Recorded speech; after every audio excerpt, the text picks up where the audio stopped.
La semana pasada hablamos acerca de lo que es una cosmovisión bíblica. Esto es ver y entender, interpretar la vida a través de lo que Dios dice en su palabra, en la Biblia. Y hoy tenemos una pregunta.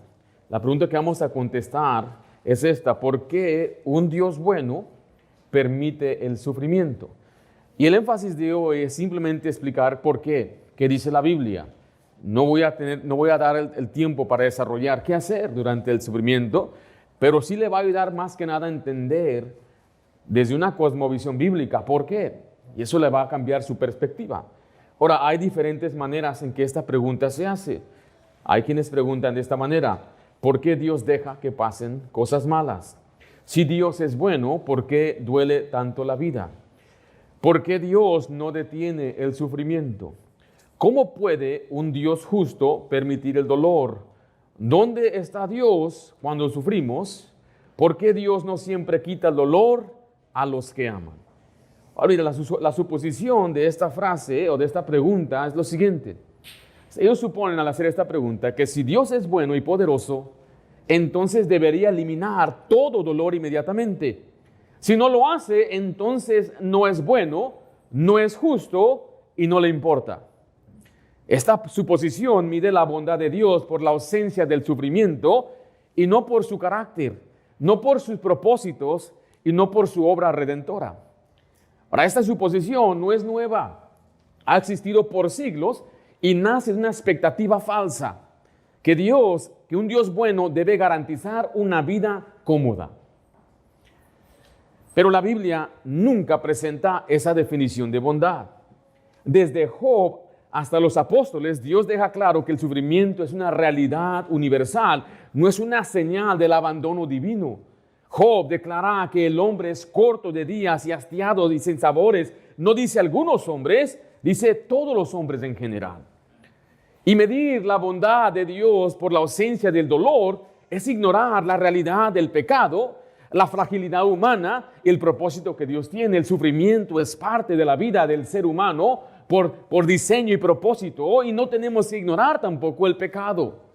La pregunta correcta no es por qué duele, sino por qué a pesar del dolor Dios sigue obrando. Ahora tengo una respuesta corta para usted. La respuesta corta es esta: Dios permite el sufrimiento no porque sea bueno, sino porque está obrando un propósito mayor que muchas veces no vemos, y Él nunca está ausente del dolor de los que ama. Así es como Dios presenta una respuesta breve de lo que es el dolor. Ahora le voy a dar otra definición. Dios permite el sufrimiento porque creó al ser humano con verdadera responsabilidad moral. Y gran parte del sufrimiento existe porque las personas escogen desobedecer y dañan a otros. Pero Dios limita el mal, hace cada persona responsable de sus actos y finalmente Él redime el sufrimiento por medio de Cristo. Dice la Biblia que la creación gime en Romanos 8. Y un día va a dejar de doler, el dolor va a terminar cuando estemos en la presencia de Dios. Y la perspectiva es: estamos en un mundo pasajero, pero un día vamos a tener un cuerpo redimido. Por eso dice que el peso de gloria sobrepasa lo que estamos experimentando aquí en la tierra. No es para minimizar el dolor, no es para minimizar su problema o su circunstancia, es para que usted pueda ver la bondad de Dios a través del dolor. Dios es bueno, Dios sigue siendo bueno, Dios siempre es bueno. Ahora vamos a ver una respuesta bíblica razonada. Algunas razones desde la Escritura que vamos a cubrir en esta mañana de por qué Dios permite el sufrimiento o qué es lo que Dios hace durante el sufrimiento. El sufrimiento no comenzó con Dios, sino con el pecado. La Biblia enseña que el dolor no es parte del diseño original de Dios, sino es consecuencia de un mundo caído. Note lo que dice ahí en su bosquejo en Génesis 3, 17 hacia el 19. Dice la Biblia así: y al hombre dijo, por cuanto obedeciste a la voz de tu mujer y comiste del árbol de que te mandé diciendo, no comerás de él, maldita será la tierra por tu causa, con dolor comerás de ella todos los días de tu vida. Espinos y cardos te producirá, y comerás plantas del campo, Con el sudor de tu rostro comerás el pan hasta que vuelvas a la tierra. El sufrimiento no prueba que Dios sea cruel, prueba que el pecado sí lo es. El pecado es cruel. Y no podemos explicar el problema del dolor sin explicar meramente la entrada del pecado al mundo. En Romanos 5:12 claramente dice que la muerte y entró por el pecado, la muerte y el pecado entraron por un hombre. El dolor pasó a todos los hombres a causa del pecado, no por la falta de bondad de Dios. Cada enfermedad, cada deterioro físico, cada muerte es evidencia de que el pecado sigue el curso natural. Cuando sufrimos, no estamos viendo a Dios fallar, estamos viendo la consecuencia de vivir en un mundo caído. Cada vez que una persona muere de una enfermedad, estamos observando el curso natural de la consecuencia del pecado. El sufrimiento es real, pero no prueba que Dios es cruel. Recuerde, prueba que el pecado es cruel. Y la Biblia es honesta. En ninguna parte de las Escrituras usted va a encontrar pare de sufrir. No hay tal cosa como una vida sin sufrimiento. Hay quienes dicen, si estás sufriendo es que tú estás mal con Dios. No existe eso en las Escrituras. Hay puntos donde sí, claramente hay castigo. Dice la Biblia que hay muchos hermanos que duermen, otros enfermos, pero no siempre es el caso. Vemos personas, por ejemplo, el muchacho que nació ciego. Le preguntaron a Jesús, ¿quién pecó, este o sus padres? Y Jesús dijo, no es que ni él ni sus padres hayan pecado, sino para que Dios sea glorificado. Tenía un propósito. Hay casos así. Hay casos donde uno se enferma y se muere por un accidente. Un rey, dice la Biblia, que se cayó por la ventana y en vez de buscar a Dios, buscó a los médicos y él murió. Hay otro rey también que cuando se enfermó, él en vez de buscar a Dios, buscó de nuevo a los médicos, a los expertos. Eso no es para decir que no debemos buscar a los médicos. Eso es simplemente enseñando que la gente se enferma y Dios está ahí para librarnos, para ayudarnos, para sanarnos, pero no siempre. Hay personas que sí se enferman por la mala alimentación. Es la causa principal de muerte en Estados Unidos. Eso no es culpa de Dios. ¿De quién es culpa? Es culpa de ir a comer muchos tacos, mi hermano. Y hay veces que vienen enfermedades que no nos podemos explicar. Y pasamos años en el médico y no sabemos cómo sanarnos. Los mismos doctores y expertos no nos pueden ayudar. Y viene el dolor, la tristeza. La Biblia es honesta. Eclesiastés 2:23 declara que los días del hombre están llenos de dolor y molestia. Santiago 4:14 nos recuerda que la vida es corta como una neblina. Job 20:23 afirma que todos vamos el camino a la muerte, incluyendo a creyentes fieles.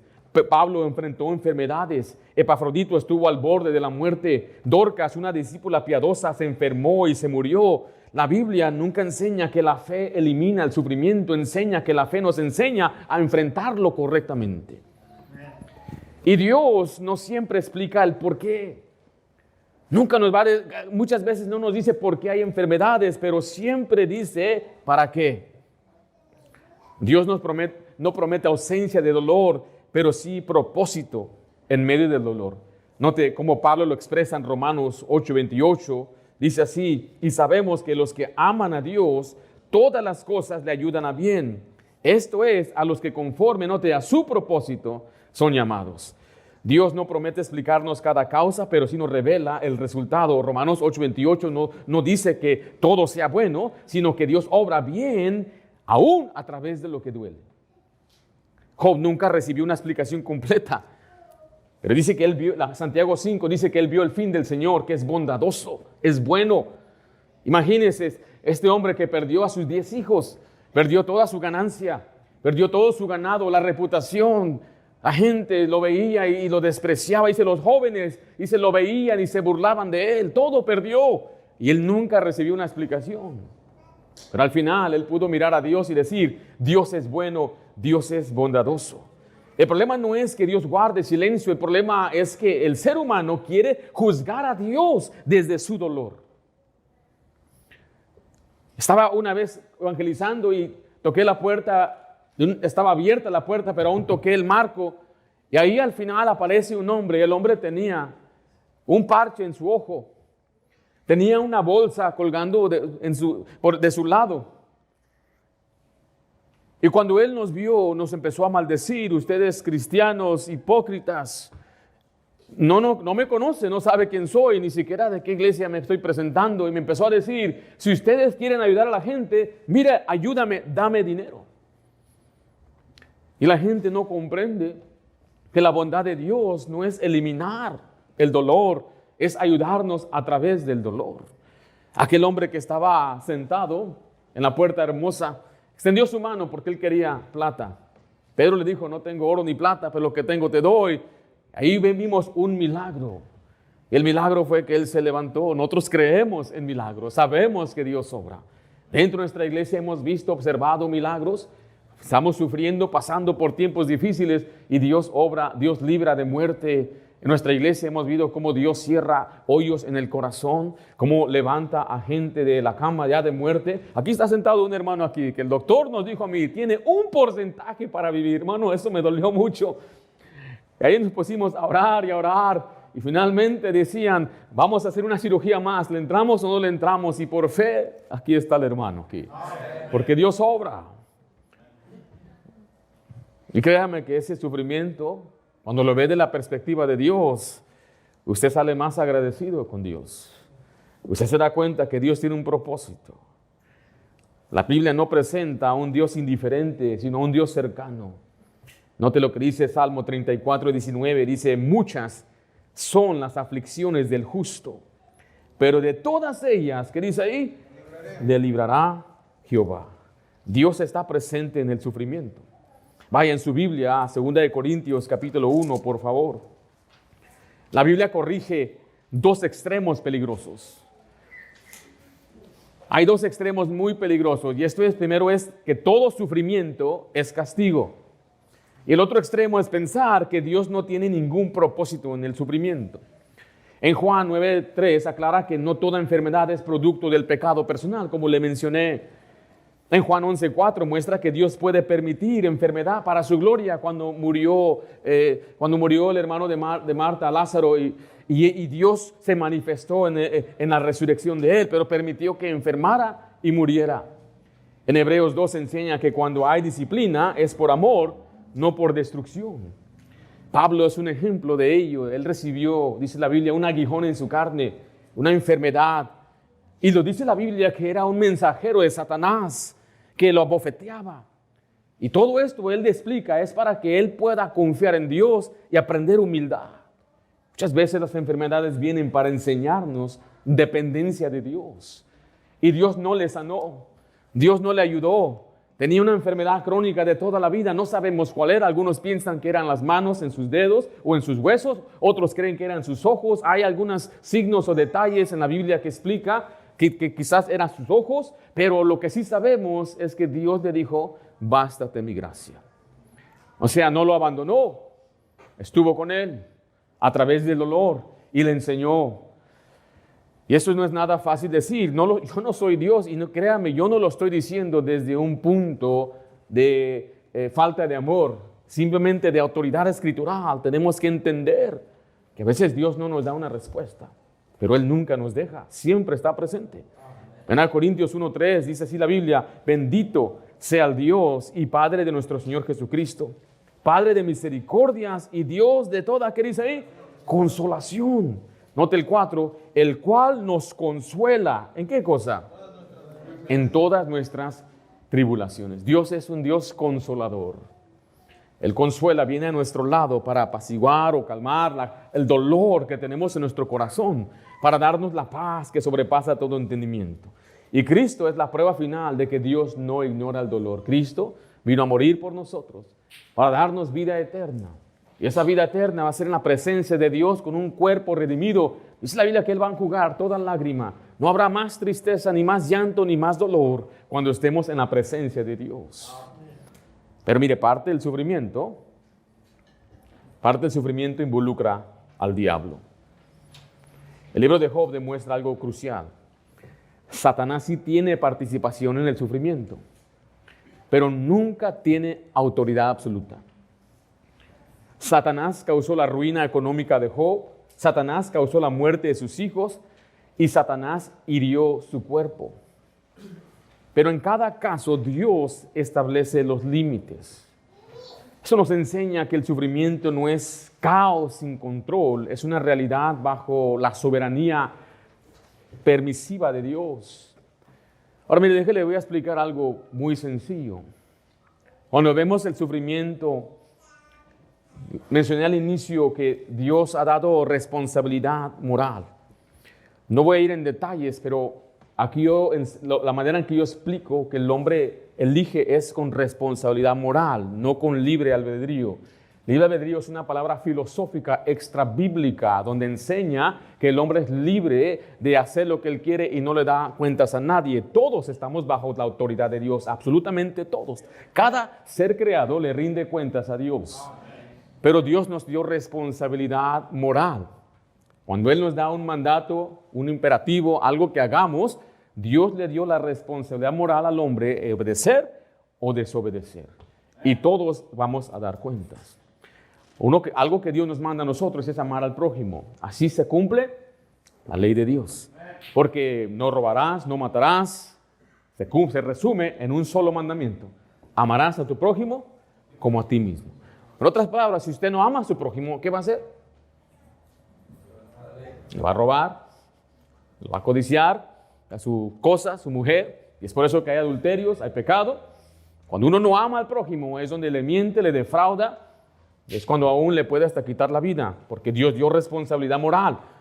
Entonces es muy sencillo de entender eso. Si yo abandono hoy, la responsabilidad moral que Dios me dio a mí es amar a mi esposa, mantenerla, sustentar a ella y a mi familia. Si yo abandono mi responsabilidad moral, ¿quién va a sufrir? Mi familia. ¿Y es porque Dios no es bueno? ¿O es porque yo moralmente decidí desobedecer a Dios? Imagínense cuando vemos toda la maldad en nuestros países, aquí en Estados Unidos, las matanzas que hay, los tiroteos en las escuelas, a veces las injusticias aún que hay.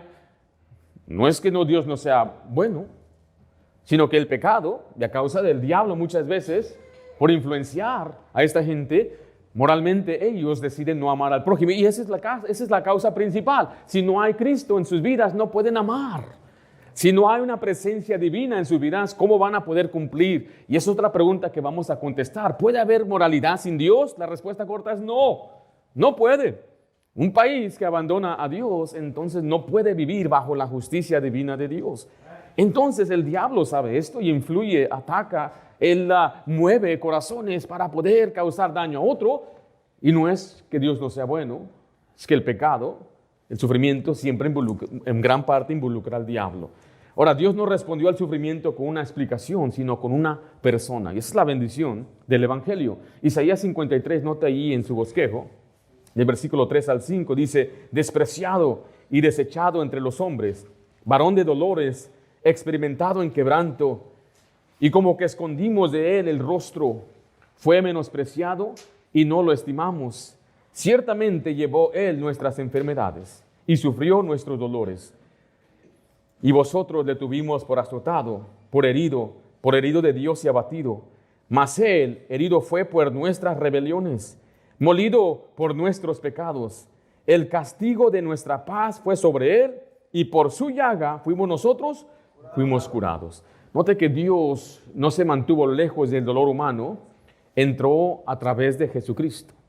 Y el sufrimiento no es el final para el creyente. La Biblia afirma que el dolor tiene una fecha de caducidad. Un día va a terminar el dolor. ¿Y cuándo termina el dolor, mi hermano? Cuando dejemos este cuerpo. Yo siempre he dicho, los que ya han ido a la gloria, ellos miran hacia atrás y dicen: ¿qué esperan? Vente. Usted y yo estamos en esta tierra y sentimos responsabilidad por la familia. Yo me acuerdo, mi abuelito dice: yo ya estoy listo. Le dice: pero abuelo, nosotros lo queremos aquí. No, yo ya estoy listo. Ya vi a mis hijos crecer, ya vi a mis nietos, todo está bien. Ya me quiero ir de una vez. Y ahora estando en la presencia de Dios, usted y yo no nos podemos ni imaginar Hay un himno que cantamos que dice, voy a adorar a Dios por 1.000.000 de años cuando llegue al cielo. La eternidad es larga y cuando llegue se va a tirar a los pies del Señor y decirle, Dios, gracias por salvarme. ¿Qué compara estos 60, 70, 80 años en la tierra con la eternidad? Y el dolor va a dejar. Apocalipsis 21:4 dice, enjugará Dios toda lágrima de los ojos de ellos. Ya no habrá muerte, ni habrá más llanto, ni clamor, ni dolor, porque las primeras cosas pasaron. Y yo le añado, no aquí simplemente algo que yo digo que le va a ayudar es, ¿ya no habrá trabajo? Algunos sufren trabajando. El sufrimiento no es eterno, pero la redención sí lo es. Romanos 8:18 declara que las aflicciones presentes no son comparables con la redención, con la gloria venidera. Segunda de Corintios 4:17 compara o llama leve tribulación, no porque no duela, sino porque es momentánea comparada a lo eterno. Una leve tribulación. Dios no promete quitar el dolor hoy, pero sí promete terminarlo para siempre. El sufrimiento es temporal y la redención es eterna. Entonces quiero ahora darle una aplicación sencilla. Cuando alguien pregunta ¿por qué Dios permite el sufrimiento? Un creyente arraigado no acusa a Dios, sino que explica la realidad del pecado y la esperanza en Cristo. No se queje de sus problemas. Nunca vea y diga Dios es malo, o por qué Dios no me escucha, o por qué Dios no me ayuda, o por qué Dios permite que esto pasara. Y esto puede ser por qué me dejó mi papá, por qué me abandonaron, por qué me traicionaron, por qué estoy enfermo, por qué perdí este trabajo tanto que lo necesitaba, estoy ahora en la bancarrota. Y usted empieza a cuestionar a Dios, empieza a acusar a Dios. El creyente no promete explicaciones humanas, sino esperanzas bíblicas. La esperanza está, si mi hijo se fue, Dios lo puede hacer volver. La esperanza es que si perdí mi trabajo, Dios aún sigue siendo mi proveedor. La esperanza es que si me enfermo, Dios puede hacer milagro y sanarme. La esperanza es que si Dios no me sana, entonces su gracia es suficiente. Cuando soy débil, entonces soy fuerte, porque ahora tengo una dependencia de Él. Si alguien le pregunta entonces a usted, ¿por qué un Dios de amor permite el sufrimiento? Su respuesta debe ser muy clara, sencilla y bíblica. No acusamos a Dios. Existe la realidad del pecado y tenemos una esperanza en Cristo. El principio doctrinal se afirma así: Dios sigue siendo bueno aun cuando la vida duele. Dios sigue siendo bueno aun cuando la vida duele. El sufrimiento no demuestra que Dios haya perdido el control. Demuestra que este mundo necesita redención. Recuerda que Dios no siempre responde quitando el dolor, pero siempre responde estando presente, limitándolo y usándolo para un bien mayor. En Cristo el sufrimiento, escuche esto, tiene causa explicable. ¿Cuál es la causa mayor del sufrimiento? El pecado que entró en el mundo. Tiene límites establecidos, tiene propósito redentor, tiene un final asegurado.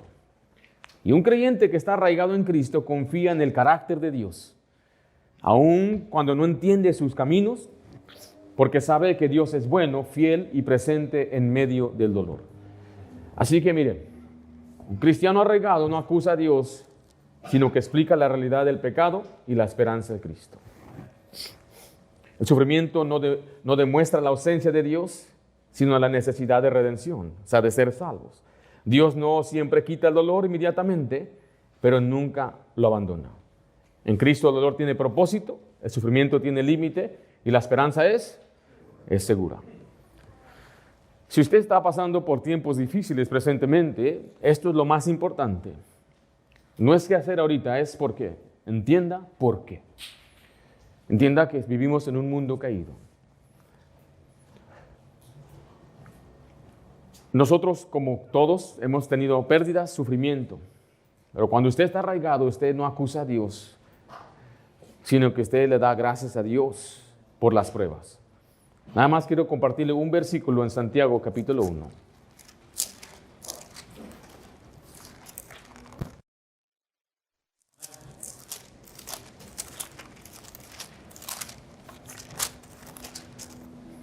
Santiago 1, versículo 2.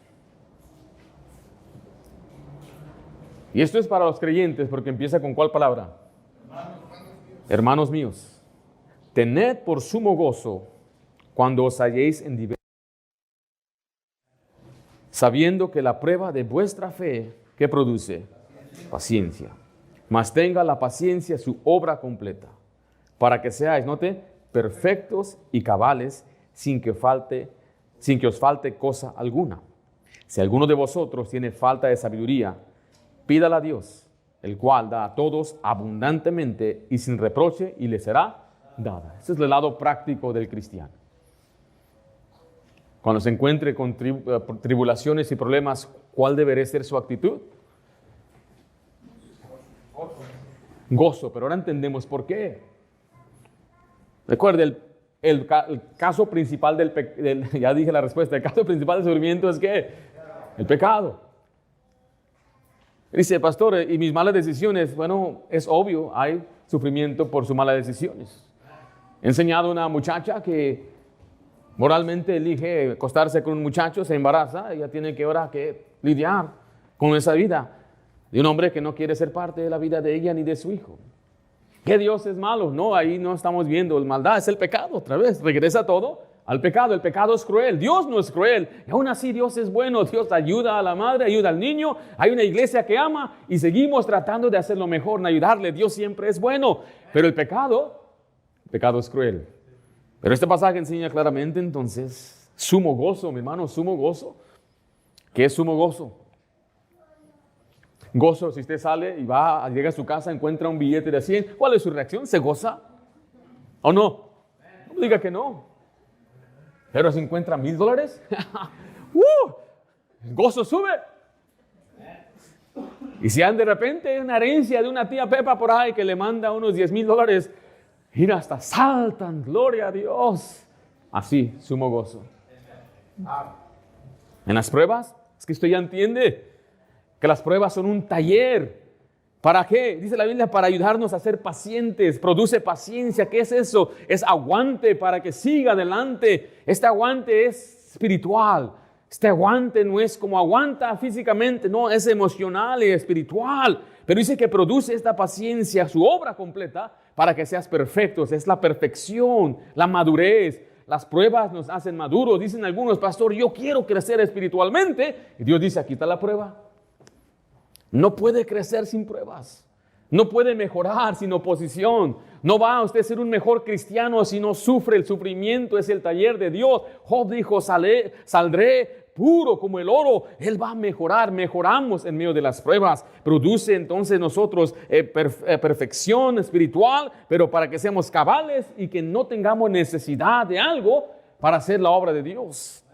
Finalmente dice, cuando estés en la prueba, pide sabiduría, para que Dios le ayude a tomar decisiones sabias. Aquí no viene más que nada el consejo bíblico, aquí viene que usted le pida a Dios directamente. Él dice, pídala, y Él da a todos abundantemente y sin reproche. Y eso es lo que debemos hacer mientras estamos en las pruebas. ¿Por qué hay sufrimiento en la vida? Bueno, el dolor tiene propósito, el sufrimiento tiene límites y la esperanza es segura. Oremos. Padre Santo, damos gracias por lo bueno que eres. Gracias por enseñarnos estas grandes verdades en tu palabra. Señor, yo pido por aquellos que están sufriendo, pasando por tiempo difícil, que les ayudes a comprender primeramente por qué. Lo que tu palabra enseña, que veamos la vida con esa cosmovisión bíblica, que tu carácter, Señor, no sea determinado por nuestro dolor, sino por lo que dice tu Biblia. Tú eres bueno. Te pedimos esto en nombre de Cristo Jesús. Amén.